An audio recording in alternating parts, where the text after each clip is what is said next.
খাকরা, ফাফড়া, উন্দিউ, খান্ডভি, গাঁঠিয়া এগুলো সবই কিন্তু গুজরাটি খাবার। আজকে আমি একটা স্ন্যাক্স রেসিপি তোমাদের সাথে শেয়ার করতে চলেছি, যেটা গুজরাটের ফেমাস একটা স্ন্যাক্স। এটার নাম হলো গাঁঠিয়া। যারা খেয়েছো তারা তো জানোই এর টেস্ট কতখানি সুন্দর হয়। সেটাই পারফেক্টভাবে কি করে বানাবে সেটাই আজকে তোমাদের সাথে শেয়ার করতে চলেছি। মাত্র 4টে ইনগ্রিডিয়েন্টস বাড়িতে থাকলেই খুব ইজিলি বাড়িতে গাঁঠিয়া রেসিপি তোমরাও বাড়িতে বানিয়ে ফেলতে পারবে। চায়ের সাথে তো দারুণ সুন্দর লাগে, আর শুধু মুখেও একদম হেভেন। বিকেলের চায়ের সাথে চায়ের ব্যবস্থা করে ফেলেছি, তা আবার গাঁঠিয়ার সাথে, হোমমেড গাঁঠিয়া। কি করে পারফেক্ট গাঁঠিয়া ভুল না করে বানানো যায় আজকের রেসিপিটা থেকে তোমরা সেটাই জানতে পারবে। চলো শুরু করে দিই। প্রথমেই একটা মিক্সিং বোল নিয়ে নেব। মিক্সিং বোলে নিয়ে নেব মটর ডালের বেসন। এটা প্যাকেট বেসনই নিচ্ছি, যারা খোলা বেসন নিতে চাও তারা কিন্তু একটু চেলে নেবে। আমি যেহেতু প্যাকেট বেসন নিচ্ছি তাই চালার প্রয়োজন নেই। আর একদম গণেশের বেসন, সে তো খুবই ভালোই হয়। আর মটর বেসন ছাড়া যে হবে না সেটা ভেবো না, ছোলার ডালের বেসনেও কিন্তু খুবই ভালো হয়। বেসনটা নিয়ে নিলাম, বেসনের পরিমাণ ছিল 200 গ্রাম। এবার 200 গ্রামের বেসনের জন্য এখানে 80 ml একটা কাপ নিয়েছি, সেই কাপের 1 কাপ হোয়াইট অয়েল দিয়ে দিলাম। আমি এখানে সানফ্লাওয়ার অয়েল ইউজ করছি। আমি এটাই ইনসিস্ট করব, সানফ্লাওয়ার অয়েল ইউজ করো। বাদাম তেল বা অন্যান্য তেল ইউজ করলে ওটা একটা আলাদা স্মেল আসবে। সানফ্লাওয়ার অয়েলে তো সেরকম কোনো স্মেল নেই, তাই এটাই নিও। আর 80 গ্রামই জল নিয়ে নেব। আর নিয়ে নেব এই যে বেকিং সোডা, এটা নিয়ে নেব একদম চামচের পেছনের অংশটাতে করে, যতটুকু ওঠে ঠিক ততটুকু, মানে বলতে পারো 1 চুটকি মতন। এই দেখো পরিমাণটা বুঝিয়ে দিচ্ছি, আর একটু এক জায়গায় করে দিই তাহলে তোমরা বুঝতে পারবে।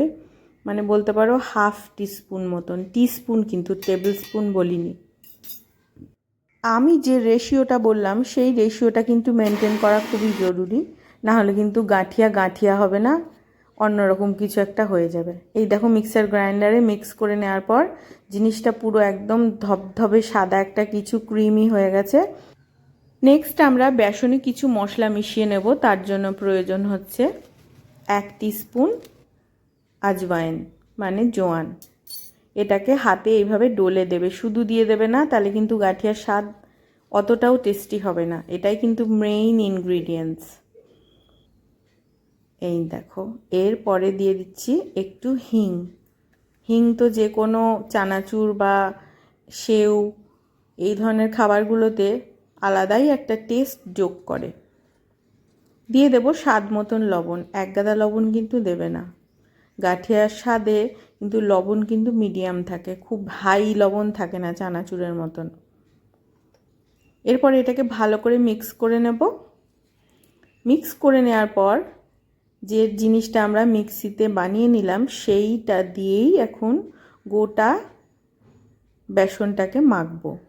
এখানে বেসনটাকে কিন্তু রুটির আটার মতন বেশ ডলে ডলে সময় নিয়ে মাখতে হবে।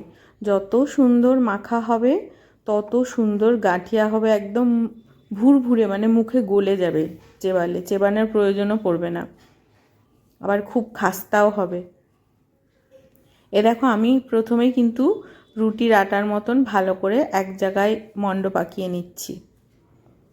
এবার 400-500 গ্রাম গাঁঠিয়া বানাতে গেলে কি রেশিও নেবে এটা থেকেই তোমরা বুঝতে পারছো। গাঁঠিয়া বানানোর ক্ষেত্রে যেমন রেশিওটাও ভ্যারি করে, সেই রকমই যত সুন্দর করে মাখাতে পারবে তত সুন্দর কিন্তু গাঁঠিয়া হবে। আর আমি এখানে একটা ভুল করেছি, সেটা কি বলো তো, আমি বাটিতে নিয়েছিলাম। তোমরা থালাতে নেবে, কানা উঁচু থালাতে নেবে, তাহলে অনেকটা জায়গা জুড়ে মাখতে সুবিধা হবে, কেননা হাতে ব্যথা হয়ে যাচ্ছিলো মাখাতে মাখাতে। তো থালাতে নিলে অনেকটা স্পেস পাওয়া যায়। আর গাঁঠিয়াটা এইভাবে মণ্ড পাকানোর পর অল্প অল্প করে জল ছিটিয়ে মণ্ডটাকে এবার নরম করার পালা।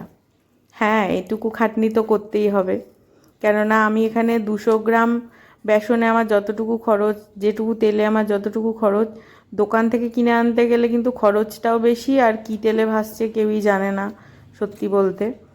তো এইটুকু খাটনি তো ভালো খাওয়ার জন্য করতেই পারে সবাই। আর যে কোনো কিছু শেখাটাও তো দরকারি, এই যে শিখতে পারলে, এটাতেও তো তুমি বলতে পারবে যে গাঁঠিয়া কী দিয়ে বানানো। বা যারা সত্যি কুকিং পছন্দ করো, নতুন কিছু জানতে পছন্দ করো, তারা তো এগুলো খুবই ভালোবেসেই শিখবে। এই দেখো মাখতে মাখতে দেখছো কেমন সুন্দর কনসিস্টেন্সিটা এসছে। মানে একদম ল্যাটেও হবে না, আবার খুব শক্তও হবে না, কিন্তু বেশ নরম একটা মণ্ড তৈরি হবে, যেটার সাহায্যে গাঁঠিয়াটা সুন্দর হবে। আমি 2-3 বার হাতে জল নিয়ে নিয়ে এই যে এই কনসিস্টেন্সি নিয়ে এসেছি। এটা থেকে বুঝে নাও যে কিভাবে তোমরা মাখাবে। নরম হবে আর এইরকম হবে একটা। এখানে যদি কাপে করে জল মাপো, তাহলে কিন্তু আমি এখানে ছোট কাপের 1 কাপ জলই মিশিয়ে ফেলেছি, অল্প অল্প করে নিয়ে। এই দেখো একদম রেডি হয়ে গেছে গাঁঠিয়ার জন্য বেসনটা। এরপরে এটাকে আমি রেস্টে রাখবো 10 মিনিটের জন্য, কম করে 10 মিনিটের জন্য ঢেকে রাখবো। এরপর তেলটাকে কড়াইতে নিয়ে চাপিয়ে দেব, আর গ্যাসের ফ্লেমটাকে লো করে আমি বাকি কাজটা করব। বাকি কাজ বলতে এই যে মোল্ডে বেসনটাকে নেওয়া, যাতে গাঁঠিয়াটা আমি তেলে ছাড়তে পারি। এই দেখো গাঁঠিয়ার জন্য এই জিনিসটা নিয়েছি। 5-6 রকমের আছে, কিন্তু গাঁঠিয়ার জন্য এটাই দরকার, তাই এই ডিজাইনটাই নিয়েছি। এবার ডিজাইনেও তেল মাখিয়ে দিচ্ছি, সমস্ত কিছুতে তেল মাখিয়ে দিচ্ছি, কেননা এখানে তো তখন বেসনগুলো গায়ে লেগেই থেকে যাবে। তাই এটা সমস্তটাতেই তেল লাগিয়ে নিতে হবে অবশ্যই, নাহলে খুব ওয়েস্ট হয় জিনিসটা। এরপর দেখো ঠিক 10 মিনিট পরে বেসনের কনসিস্টেন্সিটা কেমন। চামচে করে করে এইভাবে করে আমার 2বারে হয়ে গেছে কমপ্লিট। মানে একটা দিয়ে ফার্স্ট ব্যাচ হয়ে গেছে আর একটা দিয়ে সেকেন্ড ব্যাচ হয়ে গেছে, কমপ্লিট হয়ে গেছে।